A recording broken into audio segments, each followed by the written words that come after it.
Hardasan sən? Rəfiqəmin adı günündəydim. Ad günü vaxtıdır. Evdə olanlardan xəbərin var sənin? Bu evdə hər gün nəsə baş verir də. Bugün nə olub? Küçələrdə veyillənməsəydin, bilərdin nə olub. Nigar, məndən belə danışmağa ehtiyac yoxdur. Sözlərinə fikir ver. Neçə ildən sonra gəlib mənə baldızlıq eləməyə də ehtiyac yoxdur. Nədir? Azadlığını pozdun? Yaxşıdır da. Qaynana yoxdur başının üstündə. Qaynata yoxdur ki, sən nəsə söz desin. Ərini də heç saymırsan onsuz. Əgər yaxşı ər olsaydı sayardım. Ərin heç özündən xəbəri yoxdur, hansı tində neyniyir.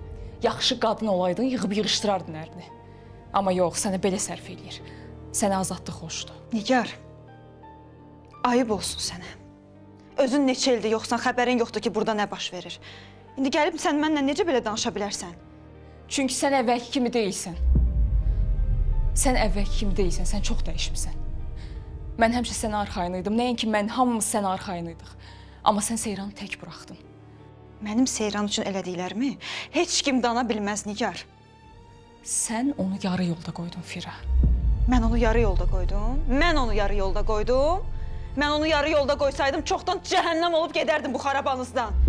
Güya varsan ki sən, varlığından yoxluğun bilinmir heç. Mən əvvəl deyirdim ki, bütün səhv Seyrandadır. Hə, onda da səhv var.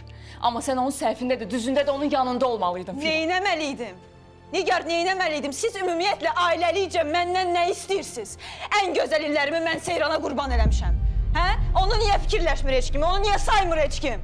Rəfiqələrlə veylənmək yerinə ailəni toplamalısan. Seyranın yanında olmalısan ki, düzəlsin, özünə gəlsin. Nigar, sənə axırıncı dəfədə deyirəm. Mənlə bu tərzdə danışmağa ehtiyac yoxdur. Belə düzələndirsə, dəstək göstərin. Sən də onun bacısısan, siz də onun ailəsisiniz. Hər şey məndən asılı deyil.